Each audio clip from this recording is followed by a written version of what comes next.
yep. Voilà, nous sommes là à l'entrée du musée du n'importe quoi. Elle nous attend. Des portes de l'enfer. Pas de la porte. Pas au pas de l'enfer, des portes de l'enfer. Vous l'avez compris. Belle bonjour, c'est Mounion. Sergine Boutrin, on va chez elle. Le lieu a changé, Sergine. Le lieu a changé de lieu. Le lieu a changé de lieu. Le musée du n'importe quoi a changé de lieu. Il a déménagé. Oui. Voilà. Tu es maintenant à la rue Dame Paillé. Dame Paillé. Il y a même son nom. Oui, on a vu. Susanna Membo. Voilà, effectivement. Et donc on est là depuis 6 mois. Depuis 6 mois, tu es ici? 6 mois, le 14 juillet 2017. Très bien. Explique-nous un petit peu le principe du musée du n'importe quoi. Eh bien, c'est vraiment n'importe quoi. Ouais, ça veut dire quoi, n'importe quoi, ça veut dire pour tout. toi? Tout. Ouais. Tout. Ouais. Le monde, c'est n'importe quoi, c'est tout. Ouais. Il y a du bien comme du meilleur, comme l'enfer. Comme l'enfer. Le paradis et l'enfer, c'est deux entités indispensables. L'association Audace, c'est une affaire qui fonctionne depuis bien longtemps. 1990. 90, effectivement. Et tu as tenu bon. Contre vents et marées. Quand on fait quelque chose, ce qu'on aime, on tient. Les passions, c'est ça. Hein. Il y a des passions destructives et des passions constructives. Très bien. Et toi, comment tu vis effectivement cette aventure avec Audace depuis le moment où tu as créé l'association? Ben, c'est très difficile financièrement, mais comme on est dans un système français où il y a des aides pour les gens qui n'ont pas trop de sous, ben, donc je fonctionne donc tu utilises, un peu avec ça. Tu utilises le système, effectivement. Le système, il y a du bon quand même. Mais je le vaux, je le mérite parce que je suis en action. Tu le vaux bien. Je le vaux bien, Voilà, donc heureusement que ça existe. Donc ça permet de durer justement parce qu'on a cette aide-là. Alors Audace, tu as pratiquement tout connu avec Audace, hein? Tu as fait beaucoup de choses. Parfois, tu as bloqué des rues pour pouvoir faire des défilés. D'autres fois, tu as créé des manifestations pour venir en aide à des gens qui étaient dans le besoin. Tu as voulu toucher tous les publics. Aujourd'hui, est-ce que les gens te le rendent bien? Aujourd'hui, est-ce que tu sens que ta démarche a été comprise? Oui. Ouais? Ouais. Quelle a été pour toi la plus belle réussite d'Audace? À part le fait d'avoir osé. Ce lieu, c'est la plus belle réussite, j'ai pas... Non, 80% des choses ont été intéressantes, constructives. Non, c'est bien, je suis contente en gros. Voilà. C'est vrai que la population de Guyane n'est pas assez importante pour que ça soit mieux. Cayenne change, ça devient... Ça change de physionomie. Il y a une population très pauvre qui s'est installée sur Cayenne. Les gens qui avaient un peu plus de sous sont allés ailleurs. On aime beaucoup aller dans les lieux climatisés. Chez moi, c'est pas climatisé, c'est juste ventilé. On fait ses cours entre midi et deux. Moi, entre midi et deux, je fais la sieste. Ah ouais, c'est vrai. Je suis une siesteuse. Hein. Et c'est vrai que les gens bougent beaucoup dans les grandes surfaces. Donc ça a tué un peu la ville. La ville. On t'avait collé, ou on t'a collé jusqu'à aujourd'hui, une réputation de râleuse. Est-ce que ça t'a fait mal à l'époque? Quand on disait, Sergine Boutrin, c'est une râleuse, elle dit beaucoup de choses, mais finalement... M'en fous, aïe. Écoute, il y a toutes sortes d'individus sur Terre. Tu as des râleurs, tu as des crétins. Il faut composer avec. Voilà, ils ne peuvent pas disparaître. C'est comme un chaînon. Tu as le chaînon manquant, tu as le chaînon... En fait, moi, je fais partie d'une chaîne, donc... Les gens ils disent ce qu'ils veulent. Ce qu'ils veulent. Alors, c'est vrai que tout à l'heure, tu nous as parlé un petit peu des possibilités qu'offrait le système, à savoir des aides, des subventions, de l'accompagnement. Mais est-ce qu'à un moment donné, tu t'es senti essoufflé parce qu'une aide n'est pas arrivée à temps? Parce qu'en même temps, Sergine Boutrin, elle boit, elle mange, elle va au ciné, elle fait plein de choses aussi. Il faut bien qu'il y ait... Oui, mais comment tu fais? J'ai une famille extraordinaire. J'ai ma mère, j'ai ma fille, j'ai ma soeur, j'ai des gens qui... Il y a plein de gens qui me donnent des coups de main. On a beaucoup de dons quand même. Les gens me croisent dans la rue et me disent « Mais tiens, mettez 20 €, on encaisse Audace. » Donc tu vois, tu ne peux pas te plaindre quand tu as quand tu as cette... Comment t'expliquer ça? On me dit souvent pour la persévérance, d'insister... Non, je trouve cette solidarité. Voilà, c'était le mot que je cherchais. Donc, ce coup de main permanent. À ça même. Voilà, effectivement. On l'emmène à Véro. C'est quand même omniprésent. Voilà. Alors, je dois remarquer quelque chose qui est important quand même. C'est que là, la rue. La rue des musées. Voilà, il y a beaucoup de monde qui a passé. C'est important. C'est mon cas rentrer naturellement. Il y a des curieux. Ils sont intrigués par tout ce qu'on a marqué sur le mur. Oui, quand même. Alors, c'est vrai que ça fait maintenant 5 minutes que nous sommes devant chez toi. Tu ne nous as pas encore invités à rentrer. On se dit pourquoi est-ce qu'il faut droit d'entrée? Parce que c'est selon l'humeur. Oui, c'est 99. Oui, c'est vrai. Donc, alors, quelle est ton humeur aujourd'hui? Le droit d'entrée, c'est 99 centimes d'euros. D'accord. Oui. Non, mais les autres peuvent rentrer. Quelle est ton humeur aujourd'hui? Ça va. Hier, c'était moins bien. Aujourd'hui, c'est bien. Donc, des fois, le musée est fermé. Ah ben oui. Ou il peut être ouvert, mais tu n'acceptes pas que les gens y pénètrent. Non, c'est très rare, je ne fais pas ça, ça se fait pas. Non, non, okay. non. J'essaie de respecter quand même les horaires qui sont marqués, mais on fait des nocturnes aussi. Ouais, oui. On fait des nocturnes, on fait des petits concerts, des petits repas, des petites choses. Avec des groupes qui viennent jouer, tu vois, des guitares voix. Le prochain, c'est Cannelle. D'accord. Ah, très bien, tu nous diras quand et on passera à faire un tour. On peut rentrer maintenant, Madame Boutrin? Bien sûr. Oh, bah, écoutez, voilà, allons-y, on va aller découvrir le musée du n'importe quoi. J'y suis. Je suis content de voir qu'il y a de tout. Il y a de la musique, il y a des vêtements, il y a des tableaux. Qu'est-ce qu'on peut trouver encore? Des masques. Des masques aussi. Mais oui, c'est d'époque et tout ça. Sergine. Des savons à la Ouara. Des savons à la... Ah, c'est bien. Sergine, alors ça, ce sont des dons ou bien c'est des choses que tu vas chercher? D'ailleurs, tu puises où? Tu puises où toutes les choses, tous les trésors que l'on trouve ici? Ici et ailleurs. Ça, ce sont des tableaux d'artistes d'ici. Hein. D'ici, ouais. Voilà. Ah ouais, Cannes, que je connais bien, qui est à Rémy-en-Joli. Ouais, mais ça a été revisité. C'est un tableau finalement qu'on a fait à 3 mains. À 3 mains. Il y a Sylvie Vauton qui a travaillé dessus, il y a moi et il y a Cannes. Très bien. Et ce musée, alors les gens y viennent pour faire quoi? Pour découvrir, pour acheter, pour chercher, pour tout. Voilà. Acheter, regarder, on peut consulter. Il y a beaucoup de bouquins par exemple que je ne vends pas. J'ai une petite bibliothèque sur des livres spécialisés sur la Guyane. Je ne les vends pas. Donc il y a une dizaine de personnes toujours qui exposent, qui créent et qui nous demandent de vendre pour eux. Mais Sergine, toi-même en tant qu'artiste, tu fais quoi exactement? Je fais beaucoup autour du tissu. Non, je couds beaucoup autour du... Je fais toujours les robes convouées. Et des fois j'ai des idées que j'arrive pas à faire, donc je les donne à faire. Ouais, très bien. Non mais voilà, hein. Ouais, le musée du n'importe quoi. Regardez ça un peu. C'est extraordinaire. On détourne beaucoup. Moi, j'aime beaucoup le sac. Vous avez vu le sac un peu? Voilà, ça c'est avec moi. Avec 2,33 tours. Voilà, 2,33 tours. 2,33 tours. Et elle en a fait un sac. C'est vrai, ça tendance à disparaître. C'était quel groupe, ça? Ça, je sais pas. Narada Michael Walden. Ah ouais, c'est en général, c'est beaucoup de vinyles de musique classique. Alors, Bouton qui est formidable aussi, ici, hein. Tu n'as pas parlé aussi bien français, tu n'as pas parlé créole aussi, c'est important de signaler. Ici, on parle créole. Oui, voilà. Donc, aussi, on ne parle créole. Tu n'as pas parlé créole. Tout français venir. Et quelques petits mots des autres. Voilà. Et puis, il y a des petites boîtes secrètes, non? Qu'on peut ouvrir? Non, alors celle-là, c'est pour mettre ta colère. Si tu es quelqu'un qui est toujours enragé, tu mets dedans. Voilà. Boîte colère.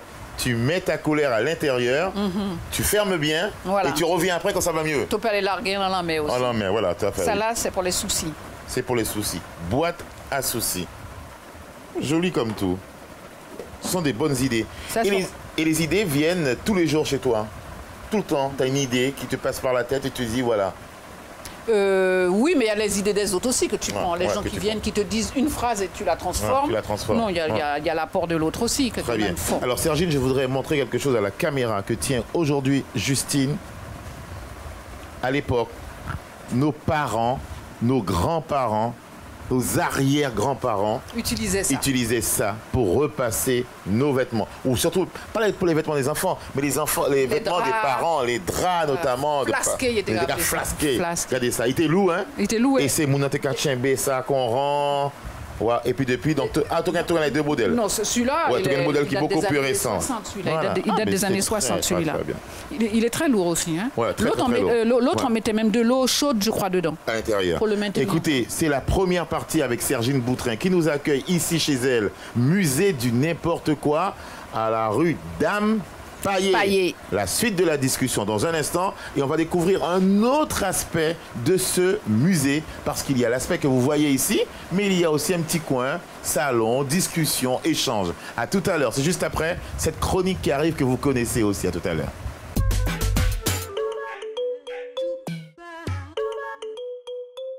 Est-ce qu'il y a quelque chose qui a attiré votre attention l'année dernière? La grève du mois de mars. Ouais. Donc il fallait le faire. Qu'est-ce que vous en pensez? Ça a immobilisé le pays. Ça vous a... Oui, ça a immobilisé le pays, ça c'est sûr. Mobilisé aussi, puisque oui, je pense qu'il fallait le faire. Après que ça a duré 5 semaines, ça a été un peu compliqué. J'étais pas sur le territoire, mais même chose. J'ai suivi à la télé de près ce qui se passait ici en Guyane. C'était assez marquant et je trouvais que c'était justifié. 2017. Alors je vous dirais sincèrement, 2017, il y a eu beaucoup d'événements, mais en tout cas celui qui m'a vraiment choqué et en toute honnêteté, c'est la disparition de M. Georges Otili. Puisqu'effectivement, et tous les à côté, parce qu'effectivement j'ai entendu beaucoup de lamentations, beaucoup de personnes qui regrettaient. Et je sais que de son vivant, vu son audace, je dis bien audace, je ne dis pas autoritaire, vu son audace, vu son charisme, vu que sa détermination, je trouvais que c'était durant son vivant qu'on aurait dû témoigner justement cette... Comment j'ai envie de dire ça, cet hommage, cette reconnaissance, et pas lorsqu'il décède. Oui, le concours culturel de skate et de roller. Ouais, pourquoi ça a attiré ton attention? Pourquoi ça t'a marqué? Parce que je connaissais des amis qui faisaient du roller et qui faisaient le concours, et il y avait de super sauts. Est-ce qu'il y a quelque chose qui a attiré votre attention l'année dernière? Ne pas être attiré par le mouvement social. Hein. Oui, c'est vrai qu'à chaque fois qu'on pose la question, c'est ce qui revient. C'est difficilement contournable. Hein. La Guyane a été immobilisée, mobilisée, immobilisée et mobilisée à la fois. Voilà, non, c'était intéressant, c'était fabuleux. Ce qu'il y avait de plus intéressant dans ce mouvement, c'était la capacité à être, la volonté d'exister. Ouais, je trouve que non, pas forcément dans l'unité, mais cette disposition, à la fois, oui, ça relevait de l'unité, parce qu'en fait, ça demandait de la cohésion. Mais c'était comment ça partait, en fait, de ce processus existentiel entre le fleuve Oyapock et le fleuve Maroni. L'année dernière, le seul problème qu'il y avait, c'est qu'il y avait beaucoup de choses qui se passaient. Maintenant, on va voir en 2018 si ça se calme. Ok, tu dis des choses qui se passaient quoi? C'est quoi? La violence? Genre de la violence, tu peux pas traîner dans la rue là, avec ton portable, on t'agresse. Ouais. Donc voilà. Ça t'a marqué quoi? Voilà, là on va voir en 2018 si ça change. L'année dernière, c'est surtout les terroristes qui m'ont marqué, les attentats. Et c'est triste quoi, qu'il y ait autant d'attentats, il y ait eu autant. Oui, c'est très triste, je trouve. Je trouve aussi que les actions contre les terroristes ne sont pas trop efficaces, à mon avis. L'année dernière, marquée par Miss Guyane, Miss France. Voilà. Et Miss Guyane, vous l'avez trouvée comment? Très belle. Elle a représenté le pays, donc du coup on a beaucoup parlé de la Guyane. Exact. Donc c'était bon ça. C'est bon pour nous ça. C'est bon pour nous. Et bien voilà, pour la deuxième partie de Belle Bonjour la Guyane, nous sommes sous le carbet du musée du n'importe quoi. Parce que c'est vrai que quand on passe comme ça, on ne dirait pas, mais dans les maisons créoles à Cayenne, très souvent, il y a une cour. Hein. On passe devant, très souvent, il y a une petite cour. Sympa. Mais c'est nous qui l'avons fait construire, c'est un carbet démontable. On a demandé à la propriétaire si on pouvait. Et là, nous avons bâti qu'elle. D'accord. Alors, ce carbet, il a servi pour tout simplement, en tout cas, reçoit des petits groupes, fait des petites manifestations, fait des expositions, hein, ça? Expositions, groupes, colloques, discussions, films. Voilà, on peut même le passer aux gens qui veulent faire une réunion de parents d'élèves, ou un petit lunch, un truc comme ça, oui. C'est formidable, ouais, qui gagne puits quand même. Hein. Il gagne puits, mais ils font un clé. Ils font un clé, il gagne puits parce qu'en vent, jardin aussi. Voilà, en vent, il te gagne puits. Dans toute case, moi j'ai été élevé avec ça aussi. Voilà, effectivement, il te gagne dans ce petit jardin, un petit puits que c'est mon intérêt, il prend de l'eau pour laver les Parce qu'il y avait des gros problèmes d'eau aussi à l'époque. Hein. À l'époque, effectivement. Ce musée, c'est vrai qu'il est à Cayenne, le musée du n'importe quoi. Mais tu aurais pu le déplacer ailleurs aussi, hein, non? Eh bien écoutez, si quelqu'un a envie de le faire ailleurs, qu'il le fasse. Il peut avoir le copyright, mais moi c'est bon. C'est bon, Non, j'ai plus l'énergie d'aller ailleurs. T'es fatigué? Oui. Très fatigué. Qu'est-ce qui te fatigue vraiment? Fatigué, je prends de l'âge. Je prends de l'âge, Oh, t'es encore jeune. T'as beaucoup voyagé, t'as beaucoup bourlingué quand même, hein? Beaucoup de pays africains, Paris bien sûr régulièrement, parce que tu es une curieuse de nature. Mais là je me suis un peu calmée là. Je suis un peu calmée. Tu t'es calmée, parce qu'il faut quand même dynamiser. On est resté quand même fermé presque un an, hein, parce qu'on n'avait pas trouvé de local. Non, c'est bien. Qui compose aujourd'hui le noyau dur d'Audace? Il y a toi, il y a qui encore? Il y a ma sœur Danielle, il y a Lia, il y a Sylvie Vautor. Voilà, c'est un quatuor. Voilà. Et puis tous les adhérents, tous les gens qui créent, qui viennent exposer, ça tourne. Mais on est quand même une bonne équipe. Une bonne équipe. 2018 a démarré depuis maintenant quelques semaines. Est-ce que cette année, tu as des projets grandioses, comme tu as su le faire auparavant? Grandiose, c'est un drôle de mot, grandiose. En tout cas, des grands projets. Je l'ai fait à mon niveau, avec les moyens qu'on a. Tous les mois, on fait un événement. Par exemple, au mois de mars, on fait le mois des femmes joke. Oui, tout à fait. Tout le mois, on va faire un temps fort. Donc la première semaine, c'est avec Canel, concert de jazz. Après, on va faire une exposition. On va faire un hommage à Eni. Je ne sais pas si tu te rappelles de cette peintre Evelyne Daudet, qui est décédée il y a une vingtaine d'années. On va faire une petite rétrospective de son travail. Très bien. Voilà. Après, on va faire, je pense, en avril, Atipa. Oui, mais c'est la période année Atipa. On a une subvention On va faire une année Atipa pendant une semaine. On a sorti un petit magazine d'ailleurs qui parle de Atipa, du roman, de l'auteur, de la Guyane à cette époque-là, puisque c'était 1865. C'est réservé surtout aux enfants, mais c'est pas illisible, c'est pas inintéressant pour les adultes. Pour les adultes aussi. Voilà, donc, parce qu'on apprend toujours quelque chose en lisant. Comment se fait le choix des thèmes que tu aimes développer? Là, tu fais effectivement le mois de mars dédié aux femmes jock. Comment, sur quels critères peux-tu te permettre de dire que telle femme est une femme jock? Parce que j'en suis une. Excusez-moi, madame Marquise. Voilà, vous en êtes. Et puis bon, il y a un truc national qui est la journée de la femme, qui est le 8 mars. Mais c'est bien de rebondir avec les événements nationaux, entre guillemets. Donc de temps en temps. La sauce locale. Bien sûr, tu n'as pas la peine. Arrêtons d'être à faire de l'assistant du copier-coller.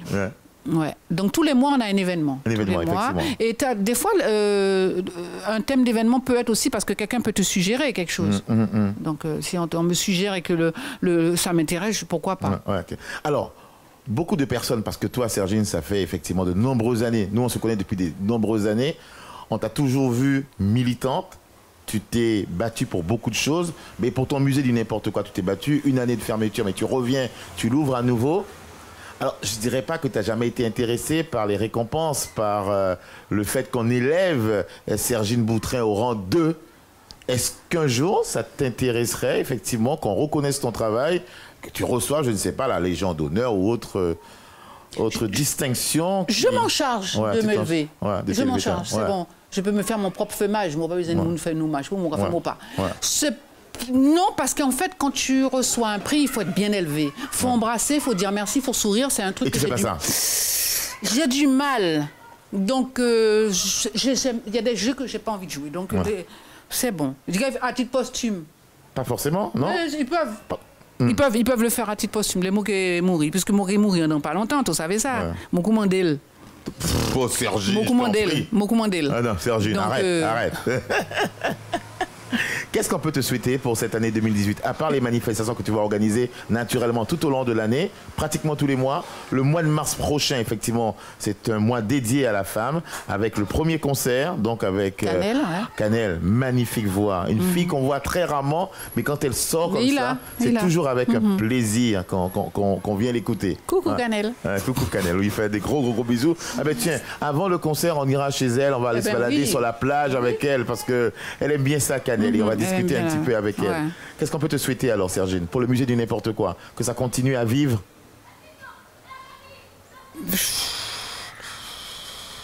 Tu ne sais même pas. Toi. Le meilleur. Le meilleur. Le meilleur. Souhaitez-moi le meilleur. Le meilleur. Des voyages en perspective cette année ou pas? Ce serait bien. Ce serait bien. Tu as envie de t'évader un petit peu? Ouais, j'aimerais bien aller en Islande. Oui, pourquoi l'Islande? T'as dit n'importe quoi.